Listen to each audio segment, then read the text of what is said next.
When I was in school studying Spanish, I didn't have straight A's, so I didn't think that I didn't have the confidence to speak the language, to practice the language, or to delve really deeply into the language. And I felt as if there was a monopoly or there was an ownership of the language for the elite, and I had to go to the elite in order to learn the language. For instance, I remember searching for a Spanish teacher and being frustrated because the Spanish teacher charged, $30 plus per hour just to learn the language. And I thought, I don't have that money, I can't afford it, therefore I cannot learn the language. But I was doubly frustrated when hearing that someone who didn't have the education that I had and the resources somewhat that I had accomplished the goal of, speaking and understanding Spanish. She, basically lived in the hood, and she was conversant in Spanish, far more conversant than I was, and she had the confidence to engage in communication and conversation in Spanish.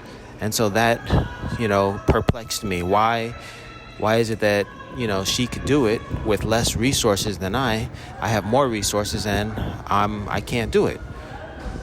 That was frustrating. And then, but you see, the revolution will not be televised. It was the moment when I realized that it was actually when I traveled to Peru in 2015, when I realized, how much of a grasp over Spanish I had. Because when I was in a Spanish-speaking country, I found that Spanish words and the work that I had done to learn Spanish, in my formal education, that I learned that it served me well, because there were ideas that just came to me, and I just looked around and I said, I know what that is. I know what that is called. I know how to express my need, express my want. But it was only being completely immersed in a Spanish-speaking environment that this revelation came to me. Because in Los Angeles, I was protected. I was insulated from the Spanish world. I walk, even to this day, for example, I walk into a Spanish Mexican restaurant, and the Spanish speakers are going to speak to me in English because they presume that I do not speak Spanish.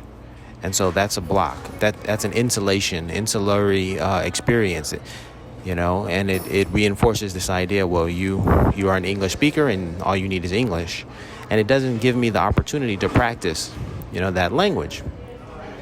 And so I never stepped outside of that.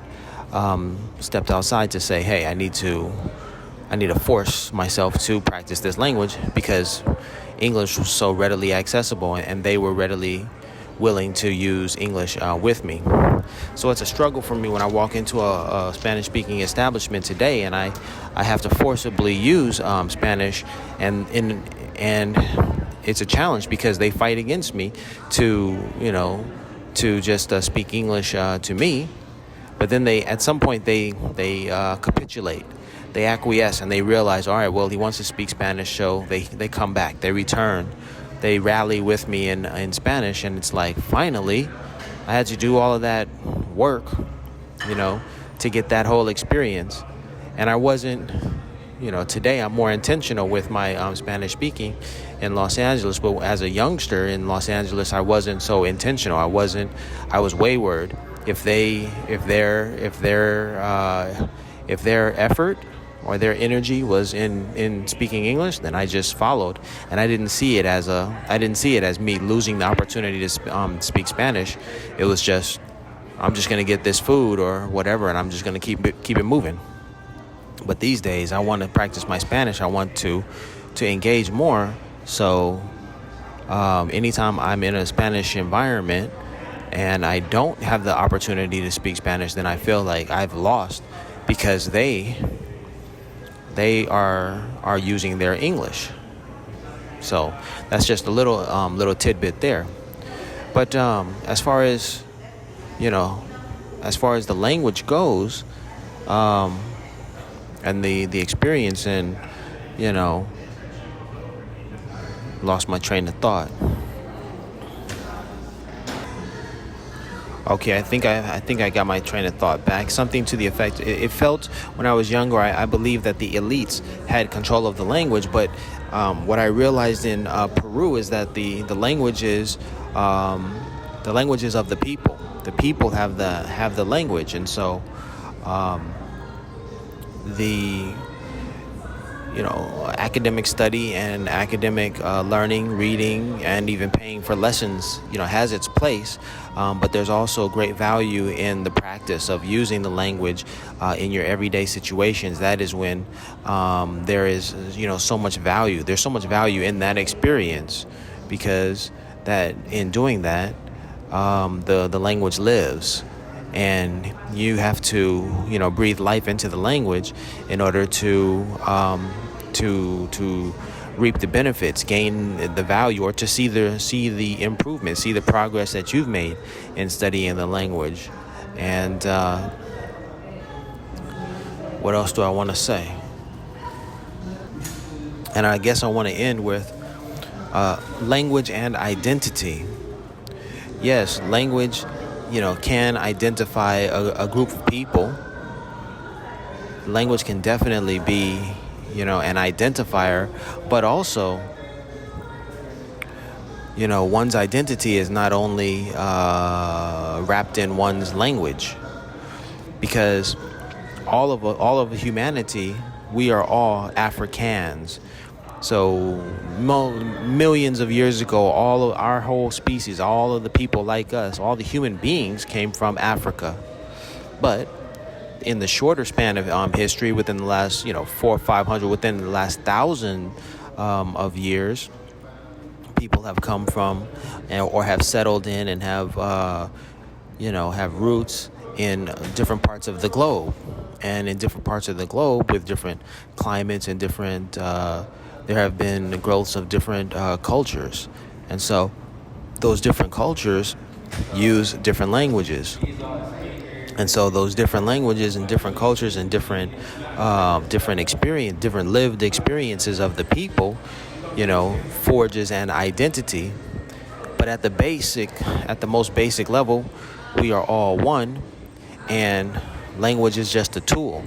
So just because you're a South American coming from South America, that doesn't mean that that Spanish is your language, or that you have a greater command over Spanish. That's not it at all. That just means you have more experience, more hours. Like Malcolm Gladwell says, you have more hours of experience with that particular language. That's all that means. That doesn't mean that you have more control over it, because the Africans of Equatorial Guinea are Spanish speakers. The blacks in Honduras, Guatemala, in Peru, the Peruanos, Afro-Cubanos, and all of these people, are Spanish speakers. And language is a tool. Language is a tool. It is not. It's not a genetic construct or something that is embedded in the DNA that cannot be transferred. No, it's learned. It's practiced. And stepping into the practice is what keeps it alive. So there is no hegemony. That's the idea I wanted to. Hegemony. There's no hegemony on the language. There is, or that's the idea that some people have, but that's not it at all. The revolution will not be televised. I have to break free of that idea and step into a new reality where if I practice it, then it belongs to me. It belongs to me. And that is it. That's the revolution. The revolution is when you realize you don't need something outside of yourself. You don't need the money outside of yourself. When you realize that the power is within, that is when the revolution takes place. It's not outside you, it's within you. It's not on you, it's within you. And when you realize that, and you have greater confidence and you have greater understanding of who you are, what you are, then the world is your oyster. You can do anything. God body. Arm, leg, arm, head.